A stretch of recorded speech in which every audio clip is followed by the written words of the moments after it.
여러분 안녕하세요. 6월 6일 여의도 펀드매니저TV 금일 시장 전망 및 투자 전략 시작하도록 하겠습니다. 네, 휴일의 시작입니다. 근데 미국 시장이 오늘까지 열리니까 우리 주식도 계속 팔로잉 하면서 시장의 변화를 쫓아가야 되는데 살벌합니다. 저는 이제 트럼프 집권 2기 시작할 때마다 트럼프와 머스크는 6개월 못 간다라고 여러분에게 아주 확신하면서 말을 했죠. 둘이는 다르다. 그런데 진짜 이 두 사람이 개싸움을 시작한 거죠. 서로를 물어뜯었는데 저는 틀림없이 이제 머스크는 트럼프가 집권하는 과정에서의 다양한 이쪽 정부의 그 허물 같은 이야기를 할 거고, 트럼프는 마지막에 머스크의 마약 복용 이야기를 하면서 코너에 몰아넣을 거다. 이 싸움까지 갈 거다. 언론을 계속 머스크의 마약 복용 이야기를 흘리면서 갈 거다. 저는 이렇게 확신한 사람 중에 한 사람인데 결국 끝은 둘이 등을 치는 거죠. 네, 둘이 다르고 정치와 경제는 참 다르죠. 우리 이명박 정부 때 굉장히 이명박에 대해서 우리가 처음에는 희망을 가지지 않았습니까? 경제를 정말 잘할 것이다. 정치도 잘해야 할 것이다 이런 생각했는데 정치와 경제는 전혀 다른, 정치는 희생의 영역이고 국민이라는 커다란 주권을 가진 사람들의 감성의 영역이지만 경제와 기업은 뭡니까? 숫자의 영역이지 않습니까? 맞지 않습니다. 맞지 않고 기업 잘한 사람이 정치 잘하는 것처럼 거의 보지 못했습니다. 똑같은 거죠. 야구 스타 선수가 감독을 못하는 거하고 마찬가지인 거죠. 네, 이 싸움, 개싸움이 제가 좋아했던 팔란티어까지 이제 튄 거죠. 피터 틸 사단이 전부 다 또 머스크와 연결이 돼 있기 때문에 이들도 한 대 얻어맞은 상황. 테슬라가 터지는 것은 이해합니다. 그런데 팔란티어까지 이제 전이 되면서 박살이 났는데 저는 테슬라는 팔아야 될 것 같아요. 물론 더 올라갈 수도 있고 반등할 수도 있지만 이 싸움에서 약자는 머스크다. 트럼프가 이기죠. 당연히 권력과 돈과 모든 정책의 집행권을 가지고 있는 트럼프에게 머스크가 상대가 안 되죠. 그래서 머스크는 굉장한 위기에 처할 거다. 이렇게 또 뒤집어 보면 한 단계 더 나가면 우리나라 2차 전지, 세계적인 2차 전지도 굉장히 힘들 거다. 예. 아마 보조금 주는 거 줄여볼 확률이 100%죠. 이미 그걸로 이제 으름장을 놓는 거죠. 따라서 상당히 이 머스크에 연계되어 있는 LG엔솔이라든지 LMF 이런 기업들은 한 번 더 박살날 가능성 주의를 해야 되지 않을까, 그런 두려움이 있습니다. 내 사랑 팔란티어는 모르겠습니다.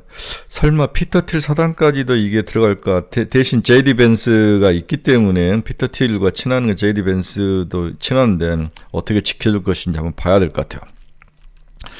우리는 신정부 수혜주의 추가 상승이 굉장히 중요하다. 네, 이재명 대통령이 상당히 일을 열심히 하는데 항상 차끝발이 개끝발인 측면도 있죠. 이제 팀플레이를 해야 되는데 자기 자신이 급하고 똑똑하니까 막 치고 나가는데 그런 면들은 좀 주의 있게 봐야 되고, 한편으로 경제 살리기 상법 개정안을 재추진하는 것들은 굉장히 좋은 모습인 것 같습니다. 그래서 신정부 수혜주인 상법 개정, 그 다음에 건설도 저는 좋게 보는 게, 당연히 부동산은 이제 세금으로만 잡지 않겠다, 공급을 늘려주겠다라고 분명히 이야기를 한 건데, 수도권 공급. 그 다음에 반도체는 당연히 살고, 최근에 반도체 SK하이닉스, 삼성전자에 돈이 무지무지 들어요. 외국인들이 돈이 들어오면 반도체에 돈이 먼저 들어오는 거죠. 다음에 이 정부의 정말 정책의 핵심인 지역화폐, 코나이, 코쿤 이런 종목들은 계속 미리 올라갈 때 더 추가 상승이 가능합니다. 다음에 AI는 살릴 수밖에 없죠. 네, 우리나라에서도 그렇고 코난 테크놀로지, 솔트룩스, 마음 AI 이런 쪽들도 상승할 가능성이 있다. 이렇게 보고 금일 시장 전망 및 투자 전략 한번 살펴보도록 하겠습니다. 구독, 좋아요 많이 눌러주십시오. 네, 다우는 마이너스 0.25, 나스닥은 마이너스 0.83, S&P 500은 마이너스 0.53. 네, 초반 올라가다가 다 막판에 하락하는 첫끝발 개끝발인 그러한 하루를 보였다. 당연히 테슬라의 문제, 머스크와의 싸움 이런 것들이 영향을 많이 막판에 미쳤죠. 한번 알아보도록 하겠습니다. 미국 시장, 트럼프 머스크 갈등, 미중 긴장은 해소가 되면서 시장 초반에 장이 좋았는데 트럼프와 머스크의 갈등으로 뉴욕 증시가 일제히 뚝 하락하는 모습을 보였습니다. 트럼프 미국 대통령과 시진핑 중국 국가주석의 전화통화로 미중 긴장이 완화된 것은 시장에 긍정적이었다. 하지만 앨런 머스크와의 갈등으로 테슬라 주가가 14.3%, 17%까지 하락하는 그러한 아주 급락하는, 직하하는 그러한 역작용이, 부정적인 요인이 시장에 나온 거죠. 먼저 트럼프와 시진핑의 전화통화 한번 봅시다. 히토류 더 이상 문제는 없을 것이다. 히토류 때문에 싸웠는데 별 문제 없을 것이다. 이런 것들은 뭐 다 아는 이야기죠. 두 사람 사이에 러시아와 우크라이나, 이란 문제는 논의하지 않았다. 다만 중국 CCTV에서 시 주석이 대만 문제에 대해서 경고성 발언을 했다. 이런 쪽에 정치적인 이야기를 했던 것은 사실인 것 같습니다. 두 번째가 이제 굉장히 중요한데, 복병은 트럼프와 머스크의 갈등이죠. 네, 감세안을 넣고 정면 충돌을 했는데, 이 감세안은 표면적인 이야기고 그 뒷면에는 트럼프의 정치적 사단이 앨런 머스크를 쫓아냈던 것에 대한 감정적인 악화, 이게 이제 큰 문제인 거죠. 저는 처음에 앨런 머스크가 트럼프의 물을 빼기 위해서 의도적으로 공격을 했다는 측면이 강했는데, 저쪽에서도 참고 있다가 반격을 한 거죠. 미중 긴장감이 다시 수면 아래로 내려가면서 투자자들은 안도를 했다. 하지만 복병은 트럼프 대통령과 머스크 간의 갈등 폭발이었다. 트럼프 대통령과 머스크는 이날 하루 내내 상호 간의 설전을 펼쳤습니다. 양측은 트럼프 행정부의 핵심 과제 중 하나인 공화당 세제 개편안을, 특히 전기차 세액공제 축소 문제를 두고 공개적으로 설전을 벌였고, 트럼프 대통령은 머스크가 운영하는 기업에게 정부 계약과 보조금을 중단하겠다라고 협박했다는 거죠. 트럼프 대통령은 이날 자신의 소셜미디어를 통해 예산에서 수십억 달러를 절감하는 가장 쉬운 방법은 앨런 머스크에게 보조금과 계약을 종료하는 것이다. 나는 바이든이 왜 그걸 하지 않았는지 상상 의아했다. 이렇게 이야기를 한 거죠. 이러한 발언은 머스크가 이끄는 테슬라와 스페이스X를 겨냥한 것으로, 이들 기업은 그간 미국 정부의 계약과 보조금으로 큰 수혜를 입어왔습니다. 트럼프 대통령 게시글에 앨런 머스크가 반격을 했는데, 먼저 이제 트럼프가 이런 말을 했죠. 앨런은 점점 버거워졌고 나는 그에게 나가달라고 요청했다. 나는 모두가 원하지도 않는 전기차를 강제로 사도록 했던 전기차 의무조항을 없앴다. 그러자 그는 미쳐버렸다. 이렇게 주장을 한 거죠. 네. 트럼프는 머스크의 비판 실망스럽다고 밝히면서 EV 세액공제 축소가 머스크의 반발을 이야기했다고 주장을 했다. 트럼프 대통령이 이날 독일 메르츠 총리와 백악관 회담에서 그가 세제 개편안에 반대하는 것은 전기차 세액공제를 줄였기 때문이다. 이렇게 약간 의미를 축소하면서 이제 머스크를 공격했는데, 일론에게 정말 실망했다. 나는 그를 많이 도와줬다. 그는 나에게 가장 아름다운 말을 해줬고 아직까지 나를 직접 비난하지 않지만 다음에는 아마 그렇게 할 것이다 라고 말을 했다. 머스크는 트럼프 발언에 실시간으로 소셜미디어로 반격을 했습니다. 뭐라고 했느냐. 트럼프에 대해서 정말 배은망덕하다. 2024년 대선 당시 공화당에 재정적으로 지원을 많이 했다. 내가 없었으면 트럼프는 대선에 졌을 것이고 민주당의 하원을 장악했으면 상원도 51대 49로 공화당에 밀릴 것이다. 이렇게 주장한 거죠. 머스크는 또 나는 세액공제를 줄인 것 자체는 괜찮다. 문제는 법안에 포함한 역겨운 특혜조항 덩어리라며 감세안 전체를 반대하는 배경을 설명했다. 내가 EV 내 거에 대한 보조금은 이런 문제는 아니다는 거죠. 이렇게 둘이 개싸움을 하면서 주가는 무려 14.2%, 17%에 급락했죠. 장 마감 이후에도 2.5% 하락 중에 있는 모습을 보였습니다. 저는 두 사람은 이미 건널 수 없는 강을 건너지 않았을까, 그런 생각을 하는 거죠. 네, 트럼프와 머스크인데, 네. 얘는 이제는 마약 복용에 대해서 반드시 공격할 거예요. 네, 인격적으로 살인에 들어가는 거죠. 네, 머스크는 그동안에 있었던 트럼프에게 치명적인 어떤 내부적인 약점들을 이야기할 것이다. 독선적이고 지원자 다하고 비체계적이고 뭐 이런 민주적이지 않고 이런 이야기들을 할 확률이 높아 보이죠. 결국 이들은 중간 선거에서 같이 폭망하는 사건이 벌어지지 않을까, 그런 생각도 해봅니다. 우리나라에서도 많이 보지 않았습니까? 네, 이런 것들로 상당히 어렵다. 결론적으로 테슬라는 팔아야죠. 셀이죠. 저는 셀이라고 생각합니다. 저도 테슬라 많이 들고 있는데, 테슬라 팔란티어 많이 들고 있는데 셀이다. 문제는 팔란티어가 문제인 거죠. 네, 머리 아픕니다.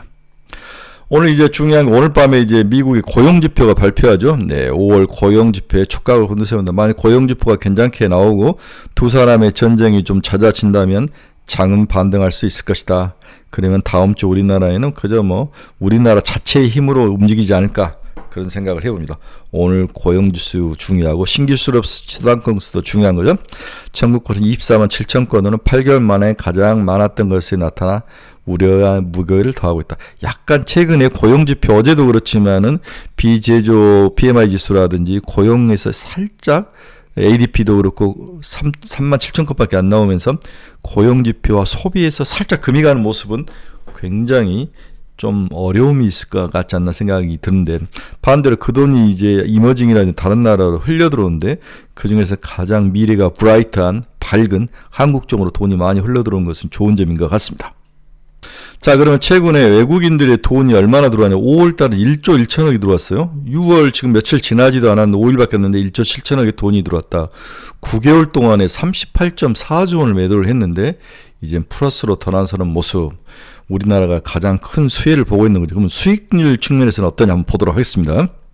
네, 수익률 측면에서도 홍콩 항생이 18.6, 코스피가 17%네요. 네, 코스닥이 11.5%.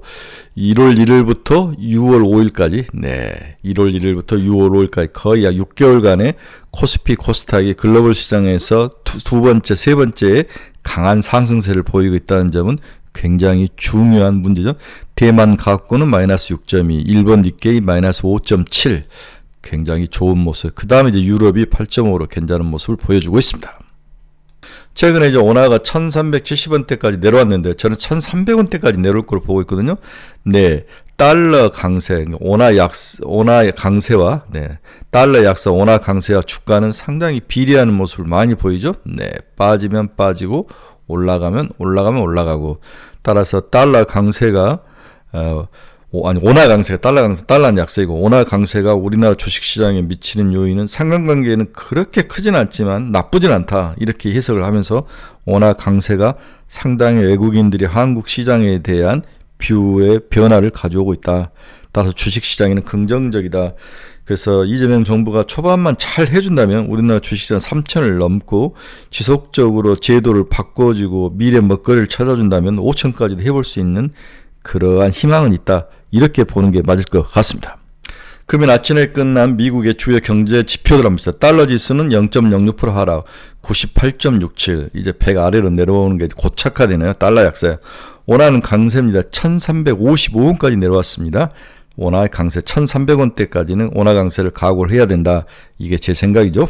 네, 채권 금리는 큰 변화는 없었습니다. 2년짜리 3.920, 0.4bp 하락, 10년면은 4.396, 0.3bp 상승, 이런 모습을 보여주고 있습니다. 네, WTI는 마이너스 0.6% 하락, 63.2달러. 크게 하락하진 않았네요. 금은 0.29% 상승, 살짝 상승, 3,386달러. 네, 테슬라 봅시다. 네, 14.26. 제가 17% 자꾸 착각했네. 14.26이 맞네. 14.26% 하락. 284달러. 와우, 미치는 거죠. 머리 아픕니다. 진짜. 팔아야 된다. 살짝 반등에 올라오면 테슬라는 미련 없이 버려야 된다. 굉장히 위기에 처할 것 같아요. 네, 엔비디아는 마이너스 1.36, 139.99 살짝 하락을 했습니다. 네, 1.36% 하락. 팔란티언 7.7이나 하락을 했네요. 네. 약간 테슬라, 즉 앨런 머스크와 관계되어 있는 그러한 업종들이 모두 하락하는 굉장히 아쉬운 모습. 팔란티어는 저는 좀 지켜봐야 될 것 같다는 생각을 좀 드네요. 애플은 마이너스 1.06, 브로드콘 마이너스 0.43, 일라인릴리 마이너스 0.02, 마이크론 2.94, 반도체는 좋습니다. 우리나라도 삼성전자와 SK하이닉스 올라가는데 반도체 괜찮습니다.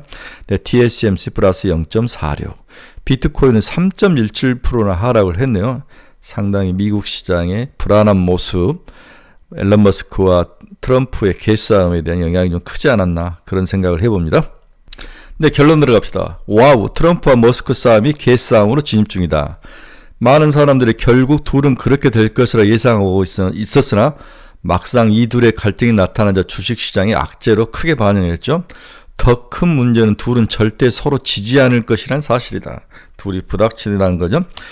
이제 트럼프 정부 이 선거 시작 전부터 다양한 비리와 부정적 언급이 있을 것이고 비하가 시장에 쏟아질 것이고, 트럼프는 결국 우리 모두가 다 알고 있고 걱정하는 머스크의 마약 복용에 대한 죄를 언론사에 흘리며 머스크를 코너에 몰아넣을 것이다. 일단 테슬라 주가는 이미 이 하락은 벌어졌고 추가 하락이 전망돼 저는 매도를 강력히 추천합니다. 네. 여기에 팔란티어도 함께 묶여 두들겨 맞는 모습이 나타나는데 두려움을 주고 있지만 팔란티어는 일단 홀딩을 해보자. 네, 좀 지켜보자. 국내 주식시장은 외국인의 공격적 매수가 지속되면서 지속 상승 중이죠. 앞에서 이제 외국인의 수급 이야기를 해드렸습니다. 여기에 원화가 1350원까지 강세로 돌아서는 모습도 보였죠. 전날 밤 미국 경제지표 둔화로 달러 인덱스 98.7까지 약세인 점도 원화 강세를 부추겼다. 달러의 점진적 안정은 정치 리스크 해소와 함께 외국인 수급에 우호적인 환경을 작용할 것이다. 원달러의 점진적 안정이죠. 특히 여당의 대한민국 주식 활성화 TF가 어제 상법 개정안을 재발의한 점도 코리아 디스카운트 해소에 기대감을 자극을 했다. 또 신정부 정책 추진 기대감에 정책 수혜주도 수급 순환하는 모습을 보여주고 있다. 증권주는 좀 하락하고 은행도 좀 하락하고 그런 모습이 있었는데 가버넌스 대신 가버넌스 뭔가 지배구조의 변화를 가지고 있는 삼성생명, 삼성화재는 올랐고 다음에 AI 주인 네이버, 카카오 등이 크게 올랐죠. 3.1, 6.5 AI 쪽이 굉장히 좋습니다. 이정문 정부는 이 분야를 굉장히 키우려고 그럴 거예요. 아마 추경의 대부분을 여기다 쏟아부을지도 모릅니다. 원전은 이제 팀 코리아와 체코 원전 체조 계약으로 한전기술, 한전 KPS가 상승했고 제약바이오는 정책 수혜주 수급이 쏠리면서 제약바이오 돈이 빠져나온 거죠. 또한 개별 일수의 알테오젠이나 펩트론도 여전히 하락 중이다. 지금 이 정부에 들어와서는 제약바이오 쪽에서 돈이 많이 빠져나온다. 그 다음 지역 앞에 정책 수혜 기대감으로 코쿤과 코나이가 굉장히 상승 중이다. 추가 상승하게 보입니다. 이재명 정부의 일하는 모습과 능력 그리고 주식 살리기 정책 등이 어우러져 추가 상승이 전망된다. 구체적 정부 정책이 나오면 추가 상승이 예상돼 지속 보유를 추천한다. 코쿤, 코나이보다는 코쿤이 더 좋아 보입니다. AI 3인방, 코난 테크놀로지의 서울트럭스, 마음웨이와 건설, GS건설, 계룡건설, 현대건설 많이 올랐으니까 증권은 역시 미래에셋증권 25,000원, 지주사 하나, CJ, SK, 반도체 삼성전자 서프라이체인에 있는 소부장, 삼성전자와 삼성전자 서프라이체인의 소부장. 원씨가 9월 정도면 콜 테스트, 엔비디아의 콜 테스트를 통과하지 않을까 이런 이야기들이 시장에 많이 나옵니다. SK 하이닉스는 HBM 소부장들에 대한 추가 상승이 올라갈 것으로 예상이 되죠. 기존의 주동주 조선방산 원전은 앞에서 오늘 원전은 올랐지만 이제는 좀 조심하고 다른 쪽으로 돈을 좀 돌려야 되는 게 아닌가 저는 그런 생각입니다. 조선방산 원전은 팔자. 올라올 때마다 팔자. 이런 주도주가 좀 급등이 부담스러웠다면은 바이오 중에서 또 괜찮은 것들 바이오에서 돈이 지금 빠져나가는데 좀 봐야 될 것 같아요. 화장품, 엔터 이런 종목들은 좀 봐야 되는 게 아닌가. 과거 중고 비중이 높았던 한국 화장품 수출은 이제 미국과 유럽 등 선진 시장으로 다변화 원년 1차 상승하고 지난 한 2년 전에 상승을 했었죠. 그러다 쉬어가다가 다시 오르는데 이제 글로벌화 될 수 있는 것들 한국 화장품 꾸준히 가지고 있어야 된다. 이거저거 살 건 머리 아프면 실리콘 하나만 이제 5만 원대에서 제가 팔라고 그랬는데 여기서 이제 계속 지지를 받고 옆으로 기면 이제 7만 원까지 올라갈 수 있는 거죠. 사야죠. 그때는 사야죠. 엔터는 주요 아티스트 복귀와 아시아 지역 중심의 매출 구조가 글로벌 국가, 또 다시 글로벌 이야기 나오는 거죠. 이익 모멘텀이 상승할 수 있어서 대표 중에 엔터 3사 여기다 하이브까지 넣어서 하이브, JYP, SM 뭐 이런 종목들 지속적으로 사야 된다. 이렇게 예상을 하고 있어요. 이 중에 하나만 딱 꼽으라면 뭐냐? 꼽으라면 뭘 꼽을까 될까? 저는 꼽으라면은 여기서 앞에서 말씀드린 코쿤, 코나이는 너무 많이 올랐으니까 코쿤, 코쿤이 추가 상승할 전망이 있고, 다음에 AI 3인방, 코난테크나 솔트룩스 마음 AI. 그 다음에 또 제가 그나마 좀 봐줄 만하다. 그나마 좀 봐줄 만한 게 뭐가 있을까? 그럼 네이버와 카카오인데 이 중에서 네이버를 좀 추천한 편입니다. 네이버. 카카오도 뭐 나쁠 것 같잖아. 이 정도 보면 되지 않을까 그렇게 생각을 해봅니다. 연휴 첫날입니다. 오늘은 저도 뭐 오전에 좀 공부하고 쉬고 저는 주식 공부하는 게 제 휴식인데 주식 공부할 때 제일 엔돌핀도 많이 나고 인간 행복함을 느끼는 거죠. 미친 거지. 이제 주식에 중독 한 30년 펀드 매니저 하면 중독되는 거죠. 이 인을 빼야 되는데 빼기 힘들 것 같습니다. 운동을 해도 주식 생각. 어디 가족과 놀러를 가도 주식 생각. 미치는 거죠. 여러분들 이런 삶은 고달픈다. 제가 최근에 여러분들 너무 이제 마우스 작업을 많이 하니까 팔에 상당히 무리가 와서 뭔가를 들 수 없을 정도로 고통을 느끼는데 그래도 어떡합니까? 직업이 이것이니까 해야죠. 네. 여러분 중에서 투자의 방에서 잃어버리신 분들, 종목 상담이 필요하신 분들, 관심 종목이 필요하신 분들은 저희 카페 주소 치고 좀 들어오시기 바랍니다. 저희 카페가 참 좋은 카페인데 여러분들 한번 와서 보시면 많은 집단지성과 좋은 종목들을 고를 수 있을 것 같습니다. 또 여러분들에게 제가 많이 추천해 준 게 저희가 한 달에 한 번씩 스터디 모임을 여의도에서 하거든요. 여기서 애널리스트들이 두 분 오시고 제가 한 시간 하고 애널리스트들 너무 좋은 종목들을 많이 발굴한다는 거죠. 대표님 AU 브랜즈 우리 13,000원대부터 해서 지금 22,000원까지 올라오는데 이런 종목들을 우리가 다 여기서 스터디 모임에서 발굴한 거죠. 여러분들의 많은 참여 부탁드립니다. 네, 즐거운 연휴입니다. 날씨 너무 좋은 것 같아요. 네, 가족들과 행복한 시간, 주식은 좀 잊어버리고 좋은 3일의 연휴를 보내시기 바랍니다. 저는 일요일 정도에 여러분과 다시 소통하도록 하겠습니다. 여러분 감사합니다.